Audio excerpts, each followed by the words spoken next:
안녕하세요. 슈북입니다. 오늘은 나인 9번의 시간여행이라는 드라마로도 방영된 적이 있던 송재정 극본, 차윤 작가의 나인 1편을 들려드리겠습니다. 그럼 시작합니다. 선우는 네팔로 향했다. 민영에게 청혼하기 위해, 그리고 형의 죽음을 확인하기 위해서였다. 공항에 마중 나온 민영에게 선우는 올해는 질리니까 딱 6개월만 자신과 결혼하자고 말을 했다. 그녀는 자신이 몇 년 동안 짝사랑해온 걸 알면서 이런 장난까지 치는 건 좀 지나친 게 아닌가 싶었다. 그러나 이내 그럴까요? 라고 대답했다. 선우는 민영과 헤어진 후 경찰서로 향했다. 시신을 담은 사진을 보던 선우는 형이 얇고 기다란 무언가를 꼭 쥐고 있는 것을 보았다. 아마도 그것은 향인 것 같았다. 선우는 형의 유품이 담긴 상자를 들고 경찰서를 나섰다. 호텔에 도착해 선우는 유품이 든 상자에 있던 향을 피워보았다. 그러자 갑자기 세상을 삼키듯 매서운 바람이 몰아치고 한 번도 가본 적이 없었던 곳에 와 있었다. 너무 놀라 안 돼! 라고 소리치던 순간 그의 몸은 다시 호텔방에 앉아 있었다. 꿈인가? 아니면 환각? 온몸에 기운이 빠지며 선우는 침대에 누워 눈을 감았다. 한국에 돌아와서도 향에 대한 생각이 내내 이어졌다. 순간 조연출이 다가와 선우에게 큐시트를 건넸다. 큐시트에 적힌 이름 최진철. 그 이름을 보는 순간 할 수만 있다면 자신의 걸음 아래에 그 이름을 새겨두고 지디게 밟아버리고 싶었다. 선우는 급히 걸음을 옮겨 스튜디오로 향했다. 보도가 이어지고 곧이어 최 회장과 선우의 화상 인터뷰가 시작됐다. 인터뷰는 정해진 질문으로 순조롭게 진행되고 있었다. 이제 마무리 멘트만 하면 되는 상황. 그때 갑자기 선우는 최 회장의 비리를 폭로하기 시작했다. 2009년 여성 연구원들에게 강제로 난자를 제공받고 그 과정에서 연구원 한 명이 반신마비가 됐습니다. 또한 2010년에는 브로커를 통해 65명의 외국인 불법 체류자들에게 난자를 제공받고 그 과정에서 3명은 전신마비, 그중 1명은 결국 사망에 이르렀죠. 한 가지 더. 명세병원 산하 노인의학센터에서 환자 본인의 동의 없이 보호자 없는 노인들을 상대로 임상시험을 실시한 것. 이것도 물론 모든 프로젝트를 진두지휘한 회장님께서 사전에 알고 계셨죠? 이 사고로 방송국은 전화가 폭주했다. 선우는 국장에게 사표를 제출했다. 그리고 자신이 왜 그렇게밖에 할 수 없었는지 설명했다. 최 회장이 선우의 아버지 병원에 불을 질러 아버지를 죽였고 병원을 송두리째 빼앗았다는 이야기였다. 그 일로 그의 어머니는 정신분열이 되고 형은 미친 사람처럼 떠돌다 죽었다. 선우는 지난 1년 동안 최 회장에 대해 모은 자료라며 USB를 건넸다. 저 곧 죽을 거랍니다. 교모세포종이라고 악성 뇌종양인데 벌써 사기래요. 꽉 채워봤자 6개월밖에는 못 산답니다. 그렇게 말하고 선우가 나가자 국장은 자리에 털썩 주저앉았다. 선우가 집에 도착했을 때 문득 네팔 호텔방에서의 일이 떠올랐다. 급히 향을 들고 불을 붙였다. 이게 도대체 어떻게 된 거지? 혼란에 빠져있는 그때 밖에서 형을 부르는 어머니의 목소리가 들렸다. 문을 열고 거실로 나가보자. 누구세요? 어머니는 선우를 보고 놀라 물었다. 그리고 마치 강도를 만난 것처럼 다급하게 형의 이름을 불렀다. 순간 어디에서 나타났는지 정우가 모습을 드러냈다. 20대 초반의 정우였다. 야구 배트를 들고 달려오는 형을 피해 선우는 달렸다. 그리고 다시 현재로 돌아왔다. 급히 향이 있던 자리로 시선을 옮겼다. 향은 넘어진 채 꺼져 있었다. 다음 날 국장은 선우의 사표를 처리하지 않았다. 그리고 그를 도와 최진철의 비리를 밝히기로 결심했다. 보도국에 있던 선우는 도우미 아주머니로부터 삐삐를 발견했다는 전화를 받았다. 그 순간 선우는 자신이 어머니의 목소리를 듣고 거실로 나가면서 무심결에 삐삐를 주머니에 넣었던 기억이 떠올랐다. 그렇다면 이건 환각이 아니었다. 선우는 고민하던 끝에 다시 한번 향에 불을 지폈다. 그리고 천천히 분장실에 있던 신문을 들어 발행일을 확인했다. 1992년 12월 20일자 신문이었다. 선우는 수화기를 들고 전화를 걸었다. 여보세요? 명진고 2학년 5반 박선우? 아저씨가 누군데 절 아세요? 어린 선우가 놀라 물었다. 그러자 그가 대답했다. 어떻게 아느냐면 내가 바로 너니까. 선우가 대답을 하는 순간 수화기가 손에서 사라졌다. 향은 누군가 넘어뜨린 듯 새끼손가락 길이 정도만 남아 바닥에 떨어져 있었다. 그때 그는 머릿속에 불쑥 떠오른 기억에 멈칫했다. 그 기억은 오래 잊고 있었던 것처럼 생소하고 한편으로는 선명했다. 선우는 고등학생이었고 독서실 휴게실에서 친구 영훈과 전화로 대화를 나누고 있었다. 어떤 남자가 내 삐삐를 갖고 있다 그러고는 그냥 끊어버리잖아. 선우는 그날 의아하고 화났던 기분까지 분명하게 기억났다. 그러니까 이 환상은 팩트다. 주머니에서 향을 꺼냈다. 형도 그랬을까? 다시 예전처럼 살고 싶지 않니? 우리가 진짜 행복했던 예전처럼.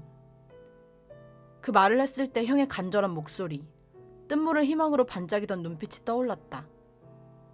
선우는 유품이 든 박스에서 정우의 다이어리를 꺼냈다. 그는 거기에 무언가 중요한 정보가 적혀 있을 거라고 확신했다. 그가 쓰고 남은 9개의 향, 찾을 수 있을까? 마루나 로찌 201호 창가 쪽 침대 매트리스 아래. 이렇게 적혀 있었다. 9개의 향? 형에게는 향이 하나밖에 없었다. 선우는 잠시 생각을 가다듬고 나서야 어떻게 된 상황인지 이해할 수 있었다. 형은 향을 찾기 위해 안나푸르나에 갔다가 향을 찾지 못하고 죽게 된 것이었다. 선우는 그 길로 네팔로 향하는 비행기에 올랐다. 그는 계속해서 산길을 올랐다. 그래서 도착한 곳은 아무것도 없는 그저 눈밭이었다. 선우는 1인용 텐트를 치고 그 안에 들어가 향을 피웠다. 그러자 눈앞에 2층으로 된 목조 건물이 나타났다. 선우는 서둘러 201호로 향했다. 곧장 매트리스를 들어 올리자 침대 모서리에 거뭇하고 네모난 작은 통이 보였다. 뚜껑을 열자 안에는 푸른빛이 감도는 기다란 향이 여러 개 들어있었다. 선우는 손을 파르르 떨었다. 정말로 향을 찾은 것이다. 서울로 돌아온 선우는 곧장 향을 다시 피웠다. 그렇게 20년 전 1992년으로 들어갔다. 선우는 형이 작고 초라한 술집에서 서럽게 울고 있는 것이 보였다. 곧이어 몸을 주체하지 못하고 바닥에 쓰러졌다. 급하게 선우는 정우를 부축해 택시에 탔다. 택시비를 계산하려고 정우의 코트 주머니에 손을 넣는 순간 지갑과 함께 편지 봉투가 따라 나왔다. 선우는 조심스럽게 편지를 꺼내 읽었다. 사랑하는 유진 씨에게. 이것은 당신에게 보내는 마지막 편지입니다. 그때 택시기사가 도착했다고 말했다. 선우는 수첩에 무언가를 후딱 적고는 정우의 코트 속으로 냉큼 편지를 다시 넣었다. 선우가 피어났던 향이 빛을 잃어갔다. 어느새 선우는 자신의 차 운전석에 원래 모습 그대로 앉아 있었다. 그는 급히 봉투에 주소를 적은 메모지를 꺼냈다. 1992년 12월 24일 어린 영호는 독서실에 들어섰다. 책상 위에는 크리스마스 카드가 하나 놓여 있었다. 2012년 12월 24일 아침 10시에 나에게 편지 한 통을 받게 되면 이 카드가 무슨 의미인지 바로 알게 될 거다. 라고 적혀 있었다. 2012년 12월 24일 영호는 선우에게서 메일 한 통을 받는다. 그 메일에는 선우가 정확히 20년 전으로 돌아갈 수 있는 향을 얻었다고 했다. 어이가 없는 그때 갑자기 영혼의 기억에 카드에 적혀있던 내용이 떠올랐다. 손발이 떨려오고 온몸이 떨려왔다. 그는 급히 선우를 만나러 갔다. 그 정도만 써놔도 기억해낼 줄 알았다. 너 원래 암기향이었잖아. 기억하지? 그래, 이 펜으로 썼어. 1시간 전에 말이야. 실제로 향통을 보는 순간 영호는 넋이 나간 사람처럼 아무 말 없이 서 있었다. 선우는 향을 보며 형의 물건이니까 형의 소원부터 들어줘야 한다고 했다. 소원이 뭐냐고 물었다. 아버지를 살리는 일. 그리고 소원이 한 개 더 있다고 말했다. 나도 몰랐는데 1992년에 형한테 여자가 있었어. 선우는 적어온 주소를 바탕으로 조사를 한 결과 4살 연상에다 밴드 보컬 출신 윤시아라는 딸이 있는 김유진이라는 여자라는 걸 알게 되었다. 아마 아버지가 선뜻 형의 결혼이나 사랑을 허락했을 리가 없었을 것이다. 선우는 그 주소지에서 향에 불을 붙였다. 향은 불꽃을 일으키고 이내 연기를 피워 올렸다. 2층에 위치한 레코드 가게에 들어서자 10살 정도 되는 여자아이가 눈물 범벅으로 말했다. 엄마가 죽었어요. 선우는 급히 아이가 가리킨 방으로 뛰어갔다. 약병이 뒹구는 방에 유진이 쓰러져 있었다. 그 옆에는 정우가 보낸 편지와 편지 봉투가 눈에 들어왔다.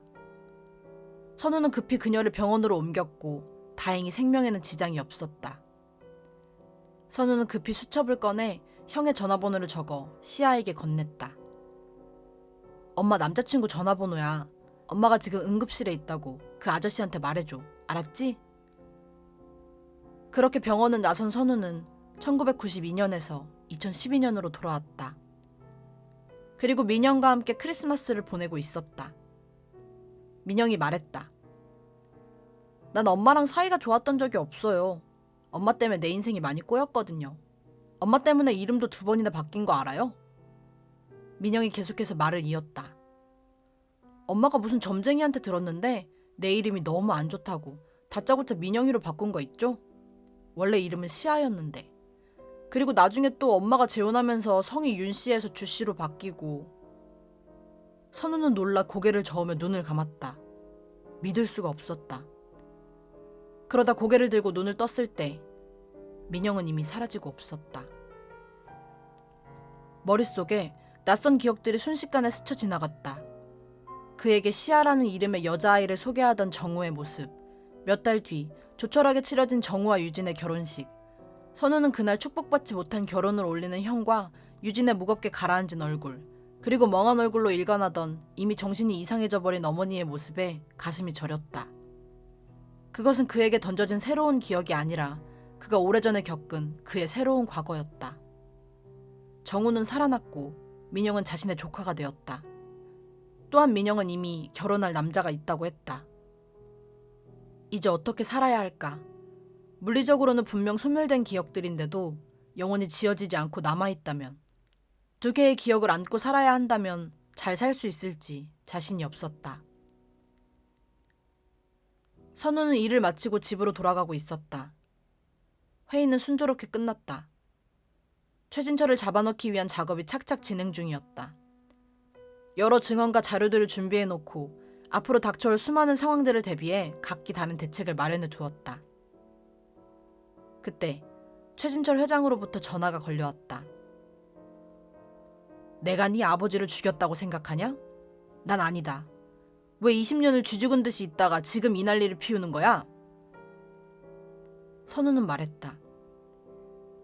아버지가 돌아가신 게 20년 전 오늘 밤 11시경이죠? 누가 아버지를 그렇게 만들었는지 제가 확인시켜드리죠. 전화를 끊고 선우는 카메라, 미니 노트북 등을 배낭에 넣고 향을 피웠다. 향이 타오르며 그를 먼 미래로 불러들였다. 1992년 깊이 잠들어 있던 어린 선우를 누군가 깨웠다. 반갑다. 내 이름은 박선우야. 어린 선우가 커진 눈으로 선우와 시선을 마주했다. 아버지는 병원에서 아직 안 돌아오셨어. 넌 지금부터 자전거를 타고 병원에 갈 거야. 용돈을 타러. 그런데 병원 복도에서 연기가 나는 걸 보게 돼. 아버지 방에 불이 나거든. 넌 아버지를 구하려다 크게 다치고. 하지만 아버지는 결국 돌아가시고 그게 앞으로 20분 안에 일어날 너의 미래야. 아, 나의 오래전 과거이고. 그럼 아버지도 살고 너도 다치지 않을 방법을 알려줄게. 어린 선우는 그의 말에 귀를 기울였다. 집에 큰일이 생겼으니 아버지에게 어서 달려오라고 급히 전화를 걸어 엄마가 쓰러졌다는 거짓말을 하라고 했다. 어린 선우는 떨리는 손으로 전화기를 집어들었다. 아빠, 엄마가 쓰러지셨어요. 엄마가 갑자기 어지럽다고 그러더니. 아빠, 거짓말이에요. 어떤 놈이 날 죽이려 해요. 지금 내 방에 있어. 하고는 채 말을 잇지 못하고 밖으로 뛰쳐나가는 소리가 이어졌다. 천수는 집안에 강도가 들이닥쳤다고 생각했다. 수화기를 떨어뜨리고 급히 사무실을 뛰쳐나갔다. 병원에 도착한 선우는 정신을 가다듬고 원장실이라고 적힌 문을 열었다. 바로 배낭에서 총 넉 대의 카메라를 꺼내 사각지대 없이 원장실의 곳곳에 배치했다. 선우는 긴장 속에서 누군가 나타나기만을 계속 기다렸다. 그때였다. 거친 발걸음, 빈 복도를 들어서서 움직이는 인기척이 들려왔다. 선우는 숨을 죽인 채 노트북에 시선을 고정했다. 문이 보이는 화면에 한 남자가 들어섰다. 그 순간 선우는 자신의 눈을 의심할 수밖에 없었다. 뭐가 잘못돼도 한참 잘못된 것 같았다. 그럴 리가 없었다. 그는 다름 아니라 형 정우였다. 순간 선우는 다시 현재로 돌아왔다. 그때 영훈에게서 전화가 걸려왔다. 어떻게 된 거야? 왜 변한 게 하나도 없어? 시간과 날짜만 바뀌었어. 밤 11시에서 새벽 2시로. 12월 30일에서 31일로. 선우는 무슨 말을 먼저 해야 할지 헷갈렸다. 자신은 그때 아버지를 분명 살렸다고 생각했다. 선우는 급히 전화를 끊고 다시 한번 향에 불을 붙였다. 원장실을 향해 달려가던 순간 안에서 하지마 정우야 하는 어머니의 절규에 가까운 소리가 들려왔다. 이어 피를 토하는 듯한 비명과 함께 쿵 하고 부딪히며 뭔가 넘어지는 소리가 들려왔다. 선우가 열린 원장실의 문을 들여다보았다. 아버지 천수가 바닥에 쓰러져 있었다. 현재로 돌아온 선우가 정우에게 전화를 걸었다. 네가 어떻게 그럴 수가 있어? 네가 그러고도 사람이야? 네가 어떻게? 선우는 울부짖고 있었다. 정우는 견딜 수가 없었다. 수십 년 동안 간신히 외면해온 사죄할 방법도 되돌릴 방법도 없는 자신의 죄가 다른 누구도 아닌 동생에 의해서 처참하게 되살아난 것이다. 자수하려고 했다. 하지만 어머니가 내가 자수하면 죽어버리겠다고 그래서 나도 사는 게 아니었다. 선우는 정우의 울음소리에 실성한 것처럼 눈앞이 캄캄해졌다. 형은 나한테서 아버지를 뺏어갔고 다정한 엄마를 뺏어갔고 아무 책임도 지지 않고 어린 날 두고 떠나갔어. 그리고 이제 겨우 죽어서 돌아왔고 최진철을 증오하며 내 청춘을 쓸데없이 낭비하게 만들었고 저주받을 향을 남겨 알고 싶지 않은 비밀을 알게 만들었어. 내 소중한 기억들을 박살냈고 그리고 내 여자를. 선우는 울먹이며 말을 잇지 못했다. 그는 이를 악물고 참았다. 그 말만은 해서는 안 됐다. 모든 것이 엉망이 돼도 민영의 미래가 망가지는 것만큼은 막아야 했다. 형은 내 인생을 너무 많이 망가뜨렸어. 절대 용서할 수 없어. 그리고 전화는 끊어졌다. 정우는 영혼이 잔인하게 갈라지는 것을 느끼며 바닥에 주저앉았다. 오열하며 눈물을 흘렸다. 그 시각 선우는 빌딩들이 질비한 옛 명세병원 터에 서 있었다. 그는 가슴에서 향통을 꺼냈다. 이제 남은 향은 3개뿐이다. 그는 라이터에 불을 켰다. 1992년 선우는 몰래 숨겨왔던 CCTV 영상을 보며 어떤 정황에서 형이 아버지를 죽게 만들었는지 알게 되었다. 그건 흥분한 아버지를 말리려던 우발적인 사고였지만 그래도 살인은 살인이었다. 게다가 형은 아버지가 쓰러졌을 때 우두커니 서 있었다. 그때였다. 화면 속의 진철이 모습을 드러냈다. 정우 짓입니까? 진철이 명희에게 물었다. 넋 놓고 있을 때가 아니에요. 이 상황에 아들까지 감옥에서 썩게 만들 생각입니까? 그리고 진철은 정우에게 메시지를 남겼다. 내 말 잘 들어라. 너희 엄마를 살리고 싶으면 지금부터 내가 말하는 대로 해야 한다. 집안을 통째로 말아먹고 싶지 않으면 정신 바짝 차려. 그가 명예를 데리고 나가고 얼마 지나지 않아 모자를 눌러쓴 남자가 등유통을 들고 원장실에 들어섰다. 현재로 돌아온 선우는 최진철 회장을 찾아갔다. 당신 주장이 아주 거짓은 아니더군요. 그러나 직접 죽이지 않았다고 죄가 없는 건 아니죠. 시신 훼손, 방화, 증거인멸을 직접 지시했고 피의자 공갈 협박과 재산 갈취. 죄를 묻자면 어쩌면 살인보다 더 나쁜 거죠. 앞으로 그 일은 비밀에 묻어두는 게 좋을 겁니다. 저와 저희 가족을 망치려다가 회장님, 아니 당신이 가진 전부를 잃을 수도 있으니까. 주머니에서 USB를 꺼내 테이블에 툭 던지고는 선우는 방을 나섰다. 진철은 노트북에 USB를 꽂아보았다. 화면을 보는 그의 눈이 동그랗게 커졌다. 어떻게 이럴 수가. 진철은 피가 거꾸로 솟는 기분을 느끼며 노트북을 덮었다. 영호는 선우의 집 앞에 도착해 초인종을 눌렀다. 집안에선 아무 응답도 없었다. 급하게 집에 들어서자 영호는 쓰러져 있는 선우를 발견했다. 이 새끼가, 살겠다던 놈이 남은 살리고 왜 넌 죽어가냐고. 영훈이 숨을 몰아쉬며 말했다. 향 어딨어? 내가 과거에 가서라도 너를 고쳐야겠어. 선우가 희미하게 웃었다. 없어. 버렸어. 선우는 향을 과거에 버리고 왔다고 했다. 영훈은 고개를 숙인 채 절망했다. 다시 정신을 차린 영훈은 다른 사람들과 함께 선우를 구급차에 실었다. 바로 수술에 들어가야만 했다. 스태프들이 수술대 주위를 빙 둘러싼 가운데 선우는 마취된 채 죽은 듯이 누워 있었다. 교수가 영훈을 바라보며 말했다. 할 수 있는 건 다 해보자고. 나머진 하늘에 맡기고. 한참 시간이 흘렀다. 수술실에 흐르던 침묵을 깨고 윤 교수가 입을 열었다. 아니 이 상태로 어떻게 뉴스를 진행했지? 종양이 이 정도로 커졌으면 말을 제대로 할 수도 없었을 텐데. 덮자. 세상 어떤 의사를 데리고 와도 이건 불가능해. 더 이상 어떤 노력도 무의미하다는 걸 영훈도 알고 있었다. 그렇지만 이대로 멈출 수 없었다. 그는 단 한순간도 선우가 정말로 죽게 될 거라고 생각한 적이 없었다.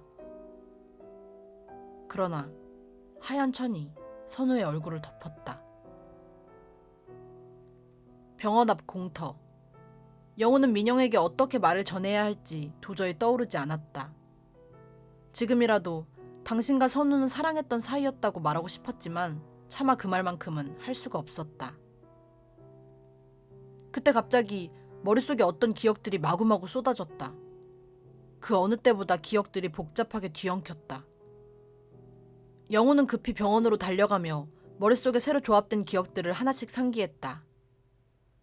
기억 속에서 20년 전 어린 영훈은 병실에 있는 선우와 통화를 하고 있었다. 선우는 알 듯 모를 듯한 소리를 했다.